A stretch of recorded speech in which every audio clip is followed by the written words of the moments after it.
Well, Starcade Media, Kansas City, Radio Row, Las Vegas, Nevada, with a true legend of the game. You know him as the winningest coach in Atlanta Falcons history. Mike Smith joining us here. He's put a few daggers in our hearts here in Kansas City. We've rebounded, though, from it just fine, I think. Oh, you guys have finally. Yeah, you've more than rebounded. It's awful good to be a Kansas City Chief. It really is. When you look at this and what this team has done in the history of the NFL, it's you look at different dynasties, legacies. The Pittsburgh Steelers of the 70s, the Niners of the 80s. The Chiefs are inching into that conversation when you say the Patriots of the 2000s are inching into it, if not fully in there. I think they're fully ingrained. I really do. And I think the way that they're set up right now, there's lots of good things that are going to be happening. Yeah, and we look at a guy like Travis Kelce in this game, and he just passed Jerry Rice in playoff receptions. That's unbelievable. But you coached a former Kansas City Chief, great tight end. A lot of people want to compare the two, say maybe Travis Kelce's already now better than Tony Gonzalez, but you coached one of the greats of the game, one of the best tight ends ever in Tony Gonzalez. Talk about kind of the comparison, similarities, and differences in those two. Well, I think they're very similar, that they are super competitive, and they approach it a little bit differently. Tony was, laid back, but he's one of the most competitive and hardest working guys that I've ever been around. And looking at Kelce, it doesn't seem like he's that way. He's a fun loving guy, and he's probably a guy that you want to sit down at a bar and have a couple pints with, and not blink. Where Tony was so worried about what he was putting into his body. He had the special diets and all that kind of stuff. So they're probably a little bit different, but in many ways they're the same. They're both fantastic and generational tight ends in the National Football League. Well, Coach Smith, we got to talk about a couple Mizzou guys that you coached there with the Atlanta Falcons there for a while. We had William Moore go there, and then the next year, Sean Weatherspoon.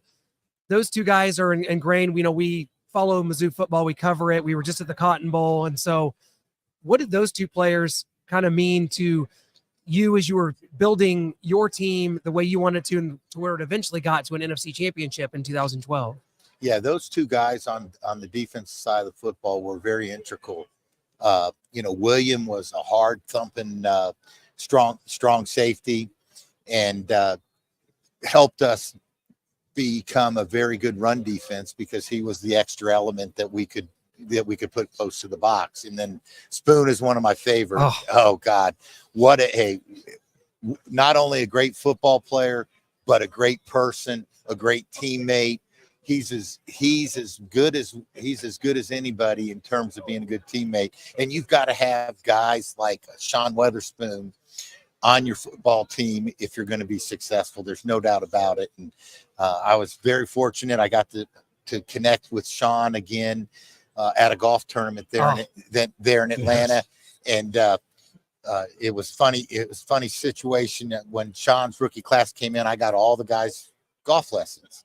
And I did that for a couple of reasons. One, I thought it was a career that they could play forever, a sport they could play forever. And the big reason I did it is I wanted them to have 4 hours where they weren't downtown Atlanta. Yes. Very smart, coach. Wow. Yeah, right. So there was an ulterior motive, but Sean, we were at the golf course and he said, Coach, you're the one that introduced me, me. And then there was another guy there, Babs, that introduced me to golf. And he says, I love it. And I said, well, it's something like I told you, you could play your whole entire life. And then I got to catch up with his family. He's got a pretty good football player that's getting ready to go. Yeah. Coach Drinkwitz, take notes. Yeah. But hey, two really great guys. And Sean's still in Atlanta doing some wonderful things in the community, which you knew he was going to do. Well, you come to the Falcons in 2008, and something I find interesting, it's usually, hey, bring in my own coaching staff, the past coaching staff, everybody gone, but the interim head coach in 2007, Emmett Thomas, you keep him on as a defensive assistant and secondary coach, someone we know very well here that was on the staff a long time here in Kansas City under Andy Reid. What can you tell us about the great Emmett Thomas? E.T., he's a special guy, and for him to take up that offer, I told him why I wanted him to be on the staff. I was a first-year head coach. He's a Hall of Fame player. His resume is is unbelievable, and I needed his help. Yeah. I needed a guy like that on staff that had been in the organization, that had been in the business for so long, a Hall of Famer. I mean, how can you not want Emmett Thomas on your staff? And he was at the end, and he agreed to do it. And it made me a better head coach having a guy like E.T. I tell you, there's nothing. He was smooth as silk in terms of the way that he approached his coaching of the defensive backs and helping the defense out. As a defensive guy, obviously you were a defensive line coach for the Ravens when they were as dominant as they were, and we know what that meant to the NFL and the legendary team that was. But to build the offense that you wound up building in Atlanta, we talked about Tony Gonzalez. You drafted Matt Ryan, got you Julio Jones, and that offense. Not only did you become within an eyelash of the Super Bowl in 2012, that team wound up going to the Super Bowl in 2016 with that foundation of players. So, and it was a record-setting offense in 2016. I think they had the record for the most yards at the time over the 99 Rams. So let's talk about, from a defensive standpoint, building that offense that was then and kind of what those guys meant. Well, Thomas Dimitroff and I, when we got together, now he's around over here somewhere. Yeah. Come on over, Thomas. Yeah, we can rehash it. It's a great story. Yeah. When we got together, we started to talk about how we wanted to build our team, and we were going through the process of the preparing for the draft, and we felt like that year we were going to have a good chance to get a quarterback. And if you're picking in the top 5 and you're going to take a quarterback, you better hit on it. If you don't, it's going to set you back, and I'm going to be gone in 3 years, and you're going to be hanging out with us a lot more often. Yeah. And so we made that decision, and once you go that route, you need to surround your quarterback, your franchise quarterback that you spend a 4th pick in the draft. You need to surround him with talent, and we really focused on that. We had Roddy White, we had Michael Jenkins as wide receivers, but we wanted to bring Michael Turner in as a free agent. He's a kind of like Pacheco. Yeah. I mean, he's shoulder pads and knees coming at you. Yeah. And we had that, and we draft Julio. We trade for Tony Gonzalez, and that really set us up offensively to be explosive. And of course, Matt's first year, he took us to the playoffs. Yeah. And then it just took off from there. And we made that decision, and it worked out very, very well for us. Yeah, talk about, I think in 2001, you were on Hard Knocks with the Ravens. 2004, you're back on Hard Knocks with the Jaguars. And just how different that is, coaching a season not on Hard Knocks versus being on Hard Knocks. And when you saw how John Henderson gets ready for a big game and gets slapped in the face. Yes, and I also had a 3rd Hard Knocks. Really? And a 4th Hard Knocks. Gosh. Yeah. Yes, I'm sorry, 3rd Hard Knock. I did Tampa. Oh, that's right. That's right. And we did it in Atlanta. So I'm a 4-timer on Hard Knocks. Gosh. Tried to stay out of the cameras as much as I could, but they follow you. They love you on camera, Coach. So I had 4 different opportunities, and Hard Knocks, it's great for the fans to get to pull the curtain back, so to speak, and get a chance to see how an organization is run, and they get to see how organizations are run differently. There's 32 NFL teams, and there's a lot of structure when I say to how rules, 53-man roster, 85, when you cut, all that kind of stuff. But within each team, it's a lot. They're run differently, and that's the thing I think was cool about Hard Knocks, is you got to see how different teams are run. If you were a big football fan and interested in that, and then the other coaches in the division. Yeah, exactly. Most of the time you couldn't say no. With the ownership that was involved with, in Atlanta, it was the first one. Brian said, "Hey, we just won the Super Bowl. Yeah, let's do it. It'll be a distraction. They won't be talking about the Super Bowl."